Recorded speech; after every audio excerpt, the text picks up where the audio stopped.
Boa noite, meus queridos. Mais uma vez estamos na nossa escola ou classe de catecúmenos nesta noite para estarmos estudando ainda a lição de número 16, falando sobre a identidade presbiteriana, ou seja, como entender a nossa igreja denominacional na sua forma de ser interna, porque no sábado nós estamos vendo características da igreja de forma plena, à luz da palavra de Deus, mas essa característica de uma igreja denominacional, nessa identidade presbiteriana, aqui na classe de catecúmenos.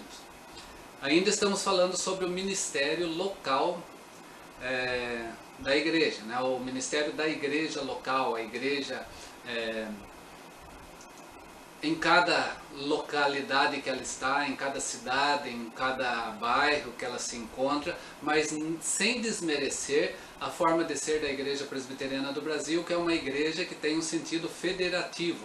O que é um sentido federativo de igreja? Todas as igrejas juntas, mesmo sendo local, todas juntas têm o mesmo sistema, têm a mesma forma de caminhar, têm a mesma doutrina sobre si, têm as mesmas características governamentais sobre elas também. Não tem uma igreja presbiteriana que seja independente das demais igrejas presbiterianas quando falamos sobre IPB.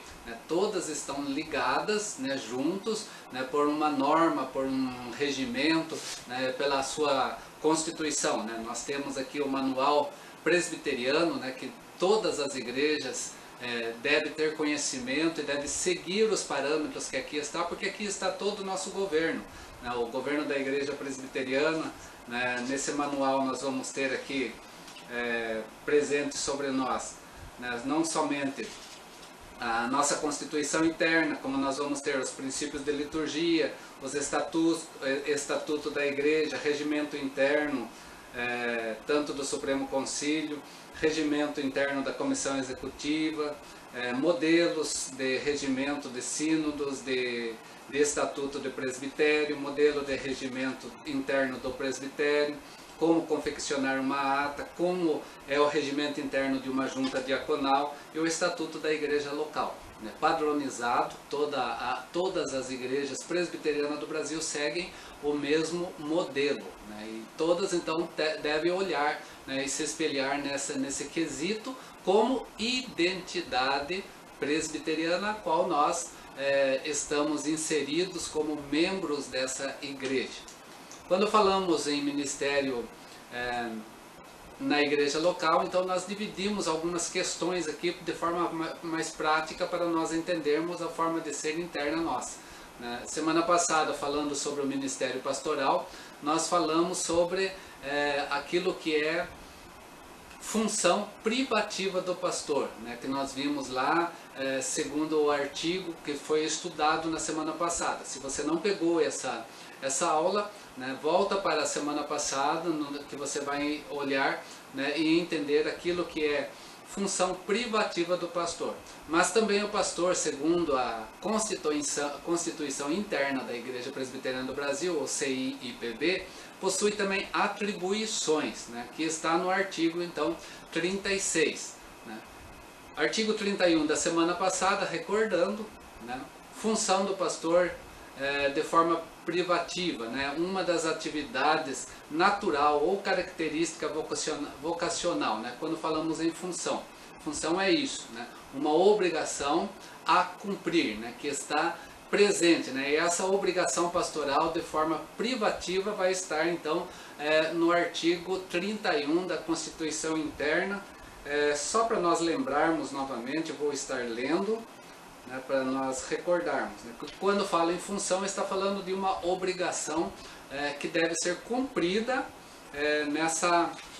nesse ministério de forma privativa. O artigo 31 ele diz assim: são funções privativas do ministro ou do pastor: administrar os sacramentos, invocar a bênção apostólica sobre o povo de Deus, celebrar o casamento religioso com efeito civil, orientar e supervisionar a liturgia da igreja de que é pastor. Então são essas as funções de forma privativa que o pastor tem, e é uma obrigação a ele que deve fazer cumprir na sua vida, porque é privativo dele, então ele tem a autoridade sobre esses quesitos: administrar sacramentos, invocar a bênção apostólica sobre o povo de Deus, celebrar o casamento religioso com efeito civil, não apenas o casamento religioso, mas quando ele está também ali com todas as suas obrigações, né, pertinentes a esse momento diante do cartório também da cidade local. Orientar e supervisionar a liturgia da igreja, que ele é pastor também, né? Orientar e supervisionar a forma de ser cultico a Deus, né, para que a igreja esteja vivendo dessa forma. Lembrando que dentro deste livro aqui, né, que nós temos aqui todas as nossas normas, tem lá na página 177, do qual eu tenho, né, os princípios de liturgia, né, todo o princípio litúrgico que a igreja presbiteriana, como um todo, não individualmente, mas como um todo, né, deve estar olhando e pautando-se por ela dentro do seu culto solene a Deus. Então, o que é uma função? Que está no artigo 31. Uma atividade natural ou característica vocacional, daquilo que ele tem como chamado de Deus na sua vida, né, a sua vocação no sentido pastoral. E isso então traz o quê? Uma obrigação para ele cumprir isso de forma privativa, porque é dele, né? Cabe a ele então estar resolvendo isso, né? Isso então para nós é caracterizada, né, como função. Atribuição vai estar no artigo 36. Artigo 36 da CIIPB também vai mostrar o que? As atribuições. O que é uma atribuição? Atribuição é um ato ou um efeito de atribuir. É uma responsabilidade da função, competência ou prerrogativa dessa função. É uma responsabilidade pastoral, sim, mas essa responsabilidade pastoral pode ser delegada. Por isso o ministério também pastoral nessa hora, né? Delegar essa responsabilidade. Quem estará agindo nesse momento ou nesse quesito está sob o quê? Sob a responsabilidade também pastoral, né? Cabe em última ação também, a responsabilidade é do pastor, ministro da palavra de Deus, né? É sua responsabilidade, que ele então faz o quê? Ele delega isso a pessoas competentes para que elas possam também estar fazendo essa ação pastoral na vida da igreja.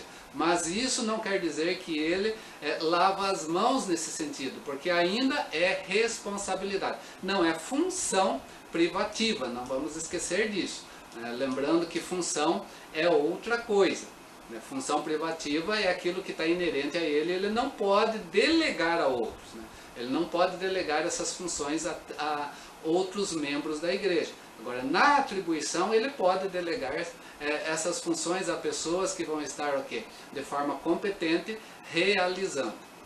Artigo 36, então, vai dizer que as atribuições do ministro que pastoreia a igreja em primeiro lugar, a orar com o rebanho e por ele, né? Essa atribuição também pode ser delegada, né, a outros membros da igreja. Apacentar na doutrina cristã, né, que também é uma atribuição pastoral que pode ser delegada. Exercer as suas funções com zelo, né, nesse sentido também, né, no auxílio pastoral também, né, no sentido das funções, né, poderem ser compartilhadas, até mesmo vamos pegar como exemplo uma função privativa que é a liturgia, supervisão da liturgia, a forma de ser litúrgica da igreja, né, é do pastor, né? É uma função privativa dele, mas ele pode o quê? Ele pode também preparar pessoas na atribuição para exercer junto com ele essas funções com zelo, né? Vamos falar, se algo ali for contrário à forma de ser da igreja, não estará na pessoa que estará conduzindo, mas está na pessoa do pastor, né? Ele é responsável nesse sentido. Orientar e superintender as atividades da igreja a fim de tornar eficiente a vida espiritual do povo de Deus, né? Também são atribuições pastorais que podem também ser delegadas nesse sentido. Prestar assistência pastoral, Quando falamos em assistência pastoral, não está só inerente àquela questão privativa do pastor, ou que entende-se somente o pastor docente, né, realizando. Nós temos também o que? Dentro do nosso concílio, nós temos os presbíteros regentes, né, que são o quê? Que são também e fazem assistência pastoral. Então, assistência pastoral, algumas estão inerentes ao presbítero docente, que é o pastor, outras estão de forma compartilhada com os presbíteros regentes, que são os presbíteros, né? E nesse sentido, assistência pastoral, atribuição para ambos nessa questão. Instruir os neófitos, dedicar atenção à infância e à mocidade, bem como aos necessitados, aflitos, enfermos e desviados. Função pastoral também nesse sentido, que é atribuição.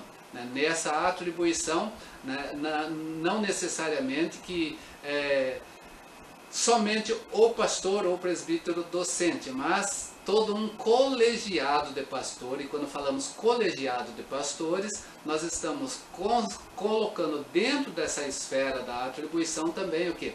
Os presbíteros regentes.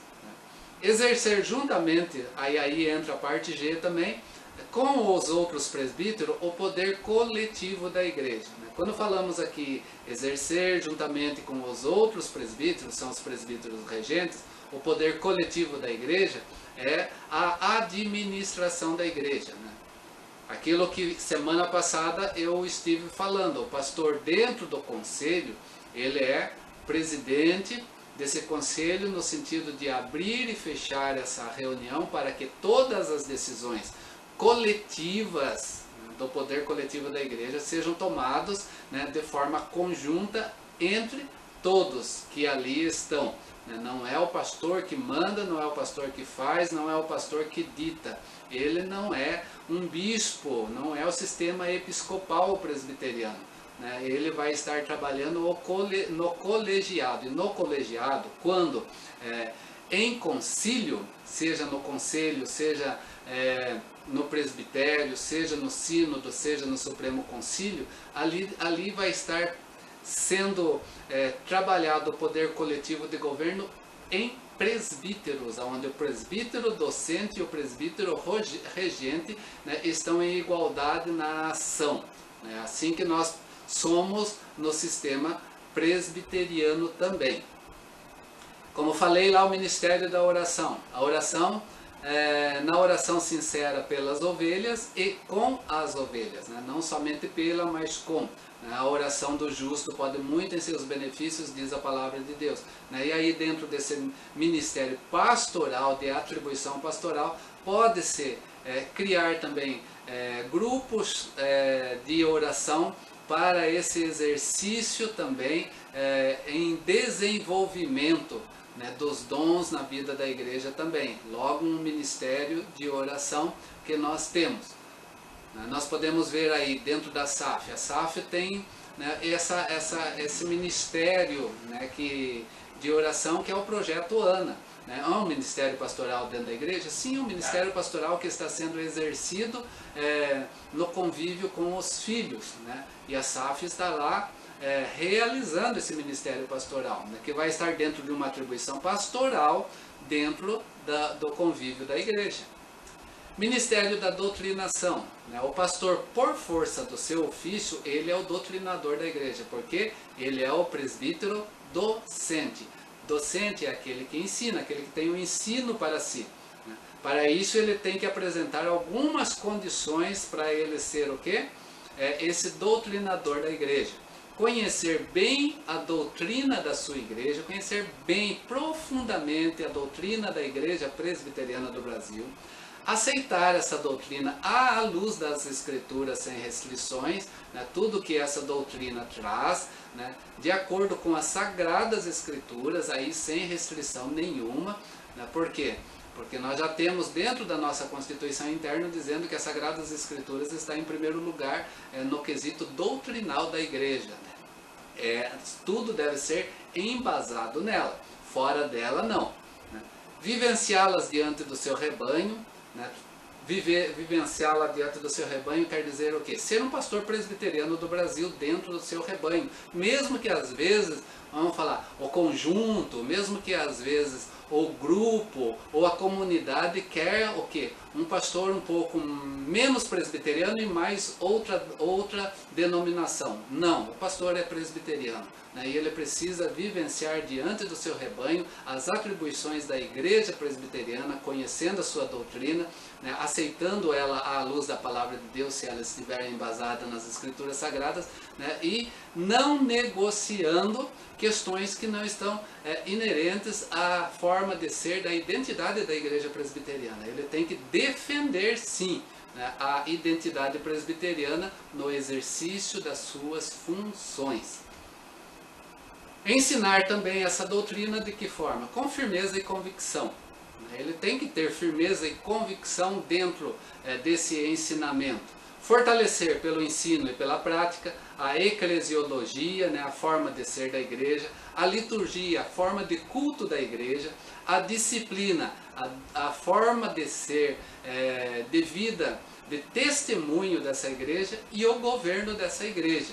Ele vai ter que fazer isso, fortalecendo isso na vida da igreja, para que a igreja possa caminhar sendo uma igreja com identidade própria sobre si.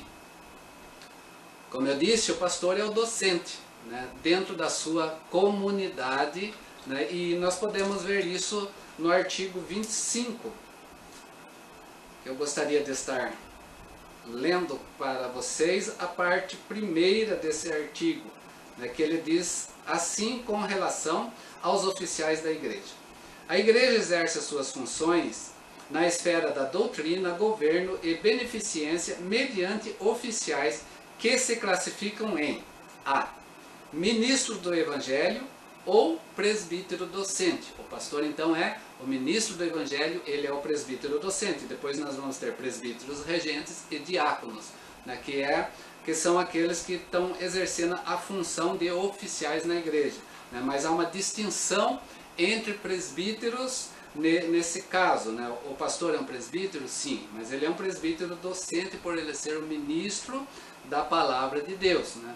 E quando esse pastor, ministro da palavra de Deus, como docente da igreja, ele nas suas atribuições pastorais, ele pode fazer o quê? Delegar então atribuições de doutrina ou de doutrinamento na vida da igreja, né?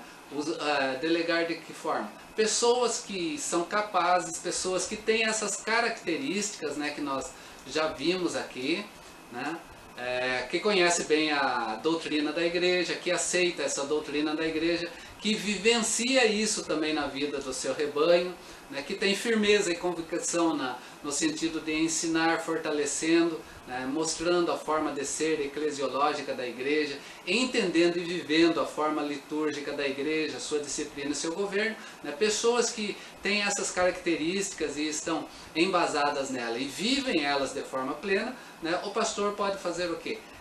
Delegar a atribuição de doutrinar. Esses têm como função também poder doutrinar a igreja, atribuídos a eles a partir desse ministério pastoral, né?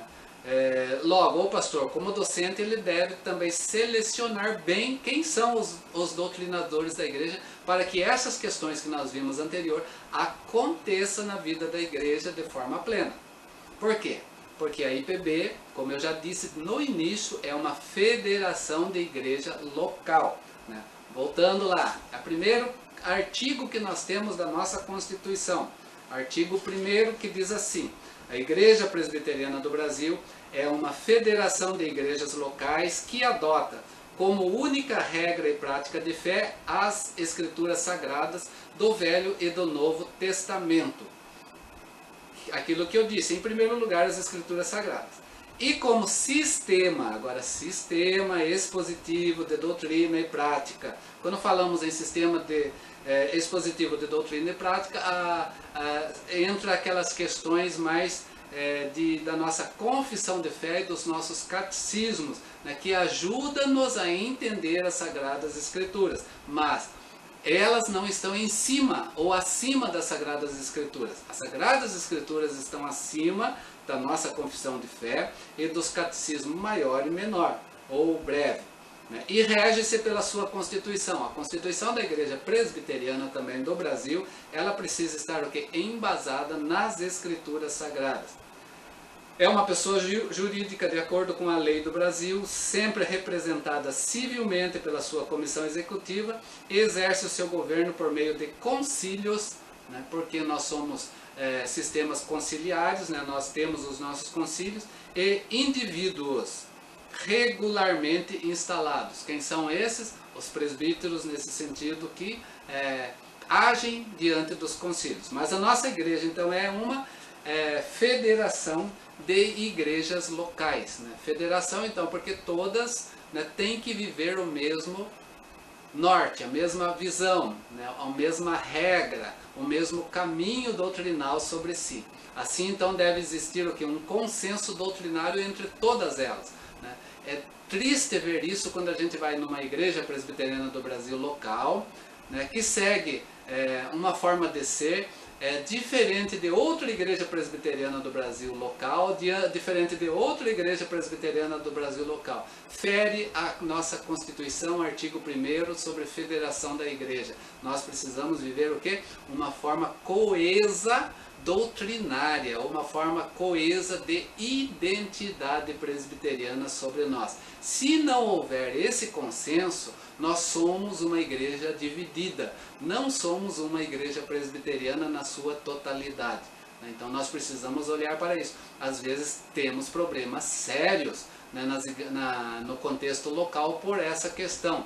Principalmente em transição de pastores, sai um pastor e vem outro, e às vezes o sistema presbiteriano não vem junto, né? E não é ensinado na sua continuidade, é modificado. Né? Quando essas transições pastorais começam a modificar igrejas, nós já estamos vendo que não somos federativos, porque a liderança não pode fazer isso. A liderança tem que ser uma liderança que tem um consenso doutrinal, porque senão essa igreja é uma igreja dividida.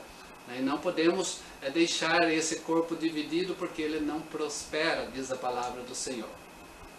Outra questão em sentido de atribuição pastoral é o zelo pastoral. Pode haver problemas na igreja, bem como problemas pastorais, pessoais, do pastor e da família. Quando falamos em dificuldades no contexto de uma igreja local pode surgir dificuldades dentro dela? Pode. Pode existir problemas pessoais do pastor e da sua família? Pode.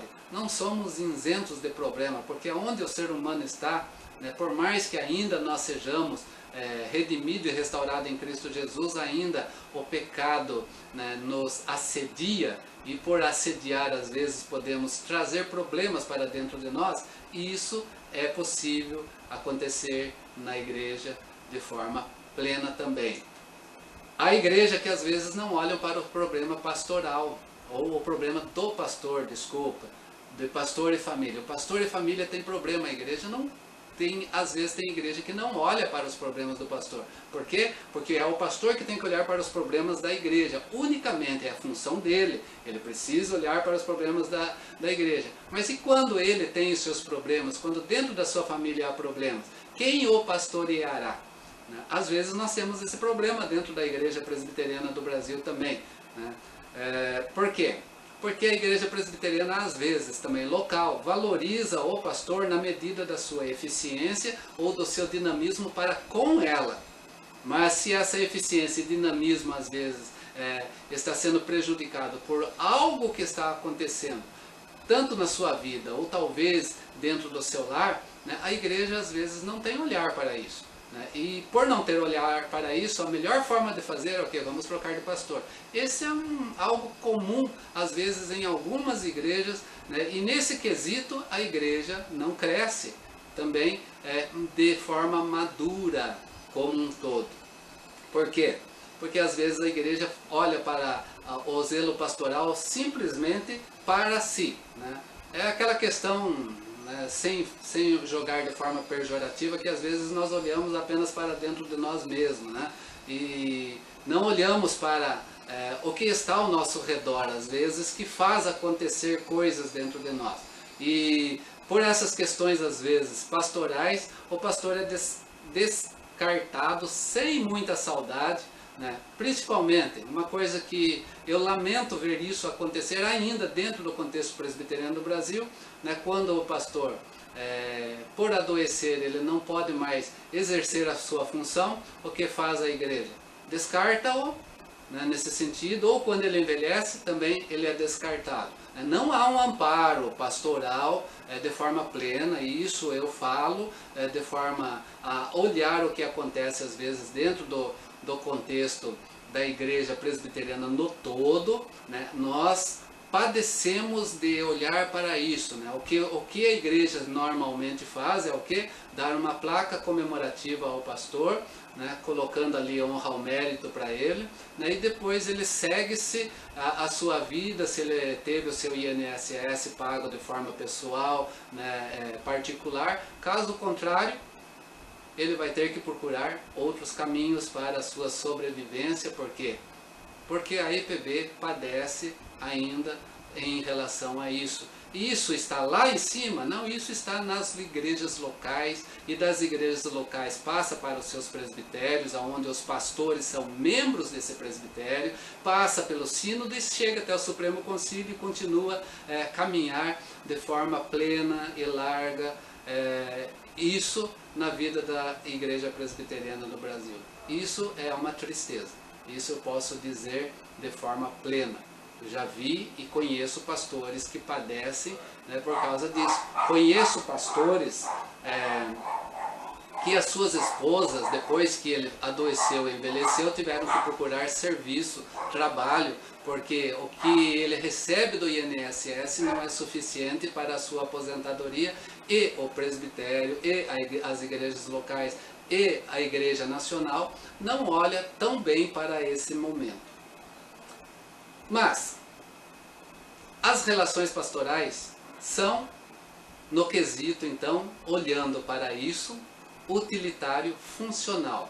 Tem utilidade, está funcionando, beleza. É um erro dentro do contexto presbiteriano do Brasil que precisa ser resolvido, né?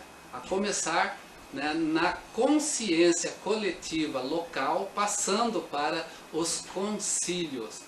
Chamo atenção a isso, sim, né, para que essa questão ainda dentro da nossa igreja possa olhar, né, para que aquilo que o Velho Testamento já traz, que precisamos respeitar e valorizar as cãs ou aqueles que envelhecem, né, isso seja também de forma plena dentro da igreja presbiteriana do Brasil, que é fragilizada nesse sentido, por um quesito que, por olhar desde os seus primórdios, nesse sentido local, de igreja local, as relações pastorais como algo utilitário e funcional, né? O pastor, porém, em tudo isso, ele não pode, em seu ministério, se ver dessa forma, nem mesmo se ver como um funcionário da igreja, como às vezes também ele é visto, né, como funcionário.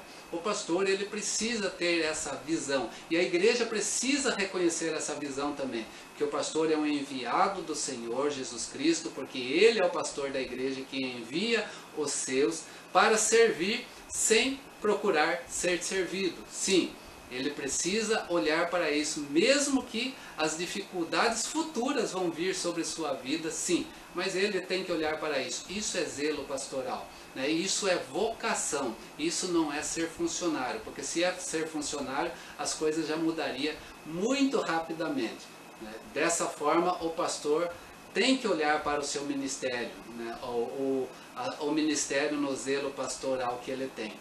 Portanto, o zelo pastoral não se firma no reconhecimento das ovelhas. Não pode estar firmado no reconhecimento das ovelhas, porque senão ele deixa, né, esse ministério sobre sua vida, com certeza. E nem tampouco nas suas côngruas, né? Não são essas questões que devem levar o pastor ao zelo, mas a consequência da sua vocação. E isso o pastor precisa ter sobre si. Vocação ministerial reconhecida dentro de si, né? Não à luz das pessoas e não à luz de um status social, um status quo sobre sua vida. De forma alguma pode ser. Pastor não é funcionário, pastor não é profissão, né, e ele não precisa viver o seu zelo pastoral, né, no reconhecimento das ovelhas, que às vezes pode não acontecer, e nem nas suas côngruas. Ele precisa sim olhar para a sua vocação. E como às vezes é difícil isso, meus queridos, entender isso, né? Eu vejo isso dentro da minha própria família, que a minha família às vezes reclama, né, a nossa ausência, reclama não estarmos mais juntos e todos esses quesitos mais. E sempre, desde que meu pai era vivo, eu sempre falava isso ao meu pai: é vocação, pai. E pela vocação, eu preciso olhar primeiro ao meu Deus, né, aonde Ele quer que eu esteja nesse momento, né. Eu sempre disse isso, né, de forma doída no peito ao meu pai enquanto ele era vivo. Continuo dizendo isso para minha mãe, para o meu irmão, né, constantemente, porque é consequência da minha vocação, né, estar aonde Deus assim o quer. Né? Não é uma questão de reconhecimento, não é uma questão de outras coisas, porque se fosse uma questão de buscar de forma empregatícia, né, eu tenho outras funções na minha vida que eu poderia estar trabalhando perto da minha família e vivendo e ganhando o meu pão de cada dia tranquilo nesse sentido. Mas a mim me pesa o chamado de Deus na minha vida, a mim me pesa a vocação ministerial sobre a minha vida, né? E enquanto Deus estiver falando ao meu coração e dentro da minha família, dentro da minha casa, com a minha esposa, né, com a minha filha, que eu tenho que estar nesse exercício pastoral ainda, lá eu estarei. Por quê? Porque eu dei esse voto ao meu Deus também. Não foi algo inconsciente e inconsequente na minha vida. O pastor precisa olhar para isso dentro de si de forma plena. Eficiência e responsabilidade é outra atribuição pastoral. E essa eficiência depende de dois fatores. Primeiro, preparo, maturidade, segurança, fidelidade, bom testemunho, firmeza e convicção. Preparo. O pastor, ele tem o seu momento de preparo. Por exemplo, a minha pessoa, quando eu fui colocado a estar aprendendo, ou preparando-me de forma mais plena para o exercício pastoral, eu tive 5 anos de estudos integrais, manhã, tarde e noite, para eu estar me preparando. Depois desses 5 anos eu tive um período de estar também dentro das igrejas, sendo observado, para depois futuramente eu ser ordenado pastor na vida da igreja. Depois disso parei de me preparar? Não, continuo me preparando em todo o momento. Para o quê? Para que eu esteja apto a estar exercendo o exercício pastoral com eficiência e com responsabilidade. E isso deve existir no quesito pastoral. Maturidade. A maturidade não vem do seminário, meus queridos, não vem daquele período que a gente passa. A maturidade nós vamos adquirindo ao longo da nossa vida cristã também. E isso também no exercício pastoral. Eu estou há 30 anos à frente de uma igreja, e dentro desses 30 anos eu tenho aprendido a cada dia mais, e buscado a viver uma maturidade pastoral, de forma zelosa na presença, em primeiro lugar, do meu Deus, e em segundo lugar da igreja a qual eu estou exercendo o exercício pastoral. Exercendo com segurança, com fidelidade a Deus e aos meus votos, como um bom testemunho cristão e um bom testemunho da minha identidade presbiteriana, com firmeza e com convicção. Isso precisa estar dentro do ministério pastoral. Em segundo lugar, unidade, que nós também temos que ver na eficiência e responsabilidade desse exercício pastoral. Presbiterianidade. Sou um pastor presbiteriano. Então eu preciso exercer o quê? A vida presbiteriana. Experiência e colaboração do conselho. O pastor também é pastoreado. O conselho pastoreia também o pastor conselho pode abrir os olhos do pastor em alguns quesitos também, né? Pode mostrar através das suas experiências. Os presbíteros têm experiências locais também dentro da sua igreja. O presbítero conhece muito mais a sua comunidade inicialmente do que o próprio pastor, né? E o pastor vai adquirindo esse conhecimento, né, diante das suas ovelhas. A harmonia, então, entre o pastor e o conselho, ele é necessário, né? A harmonia entre pastor e conselho vai refletir na comunidade, de forma, às vezes, boa, de forma, às vezes, não grata, porque, às vezes, até o conselho também é rejeitado pela sua própria igreja local. É triste ver isso, mas pode acontecer. Quando o conselho quer viver a forma presbiteriana de ser, que quer viver a sua identidade, né, que tem conhecimento da sua forma doutrinal de igreja e quer fazer todas as normas da igreja serem realizadas conforme diz a sua Constituição e as suas normas, às vezes, né, por não vir dos membros esse conhecimento da identidade presbiteriana, os presbíteros são muito às vezes criticados também e não são aceitos na sua própria denominação, né? E isso é triste, né? Mas a harmonia entre pastor e conselho, ela existe e ela precisa a partir do quê? Da palavra de Deus, a partir da forma de ser presbiteriana, a partir daquilo que a sua Constituição e as suas normas pedem para ser executada, e essa harmonia precisa estar dentro do conselho e pastor consensualmente. A IPB, ela é pastoreada não somente pelo conselho ou unicamente pelo pastor. Como eu disse, a IPB ela é pastoreada por ambos. Nós vivemos o quê?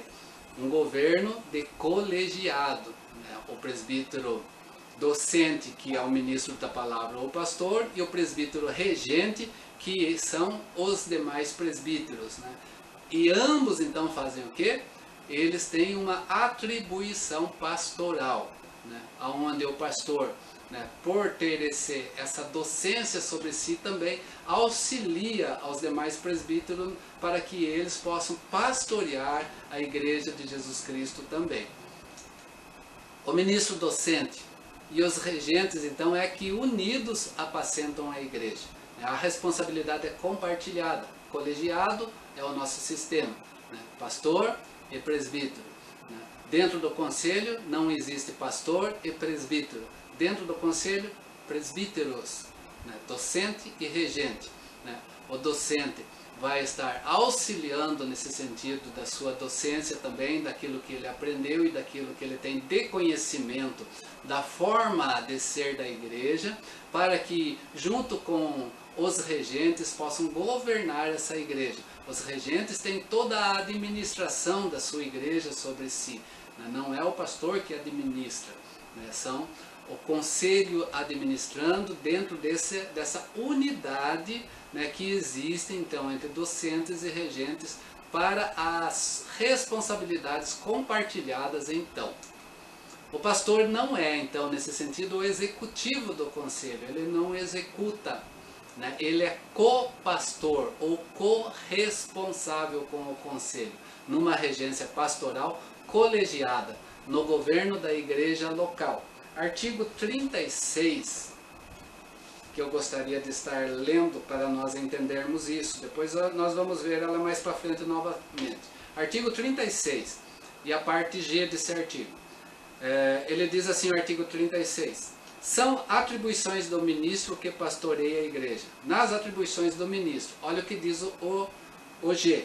Exercer, juntamente com os outros presbíteros, o poder coletivo do governo. Exercer juntamente com os presbíteros o poder coletivo do governo, né? Essa é a forma de ser da nossa igreja. Não é o pastor que manda na igreja, o pastor que diz, o pastor que faz, né?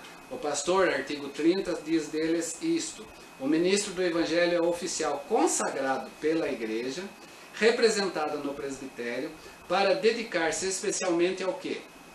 Artigo 30. Especialmente a pregação da palavra de Deus, administrar os sacramentos, edificar os crentes e participar com os presbíteros regentes do governo e disciplina da igreja local. O pastor não disciplina ninguém também. Isso é conselho, né?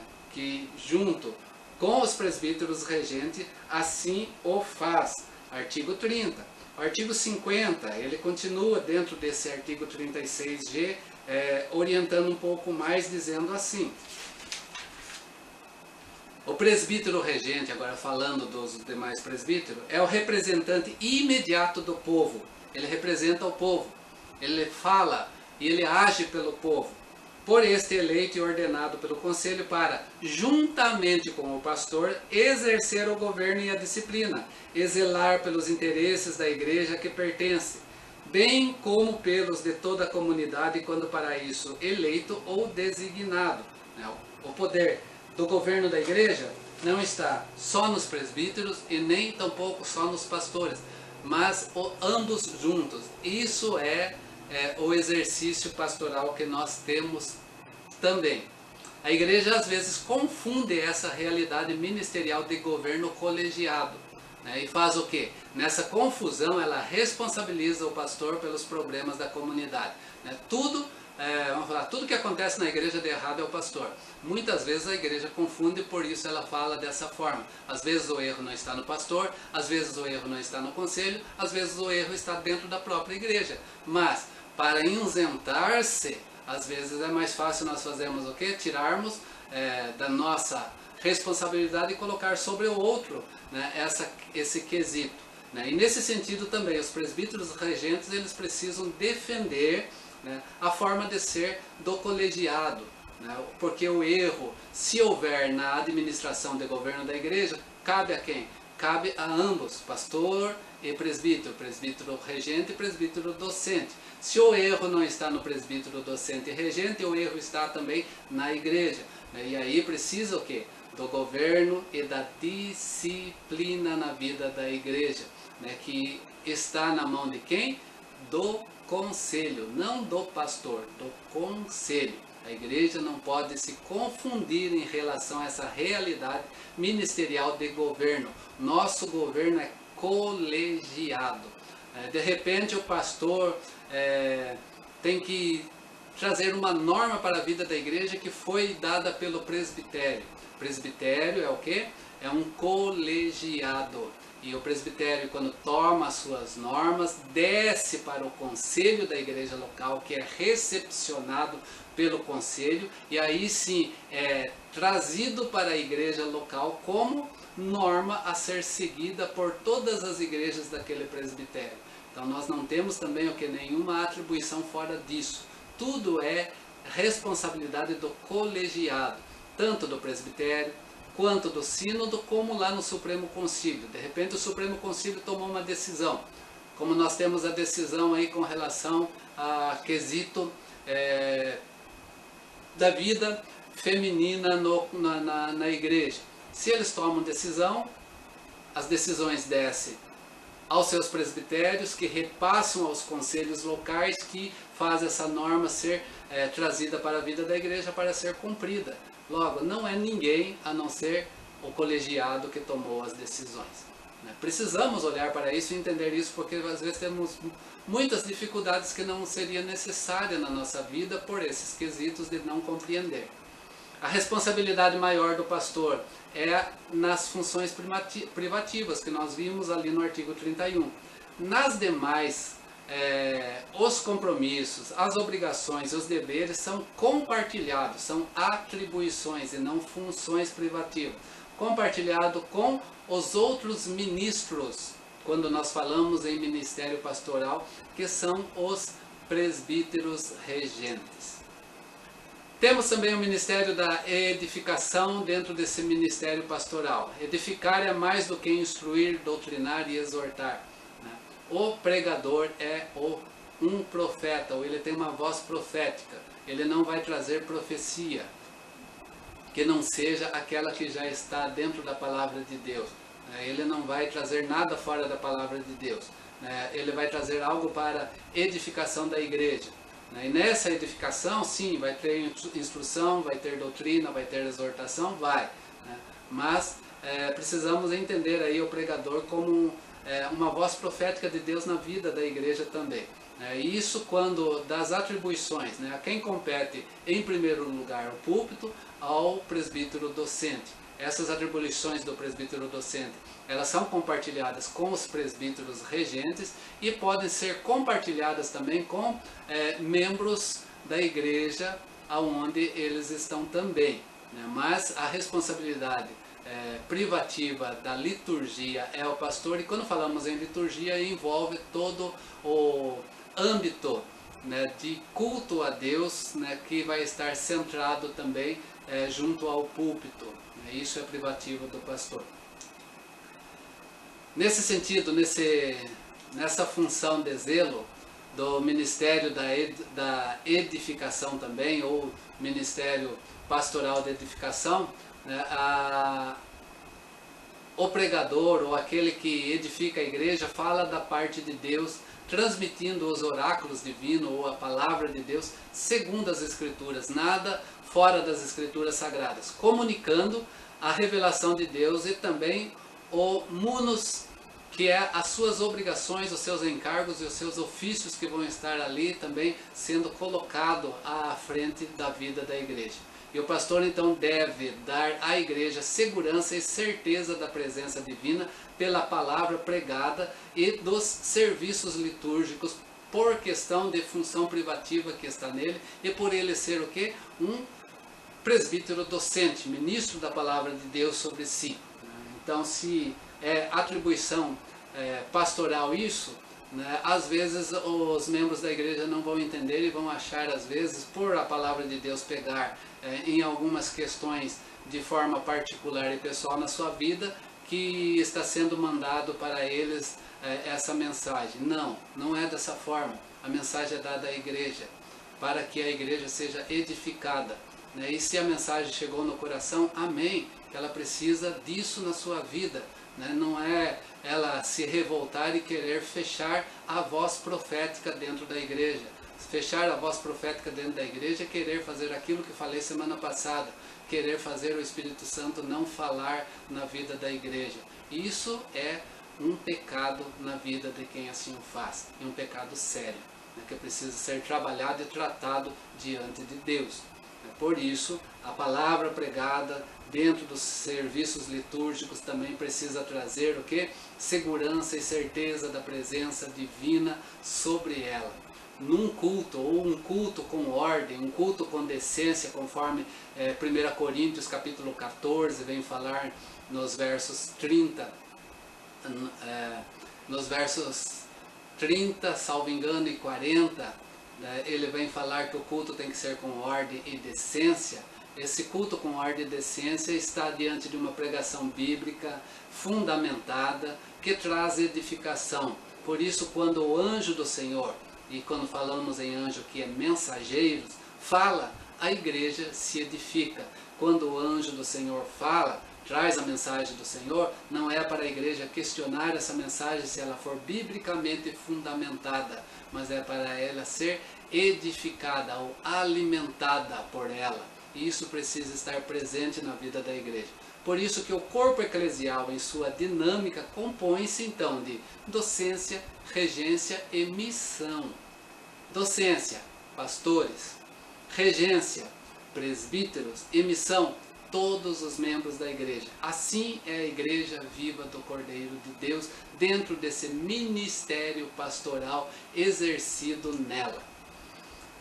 Aqui nós encerramos o ministério pastoral. Semana que vem a gente vai ver o ministério presbiteral, ou mais precisamente a forma de ser tanto do presbítero regente quanto do conselho na sua estrutura também interna, para nós prosseguirmos e entendermos o governo e a forma de ser da nossa igreja e a nossa identidade presbiteriana.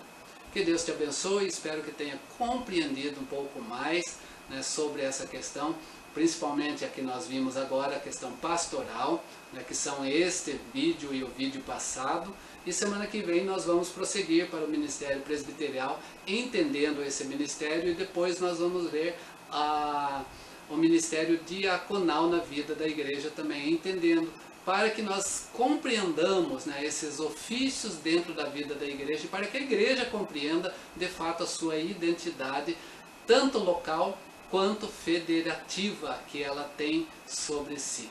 Deus te abençoe. Amanhã, quinta-feira, estudo da Palavra de Deus. Sexta-feira, a nossa devocional. Sábado, nosso estudo bíblico, que nós falamos sobre as características da igreja no contexto bíblico, né? E domingo, o nosso momento de culto ao nosso Deus. Que Deus assim esteja conosco.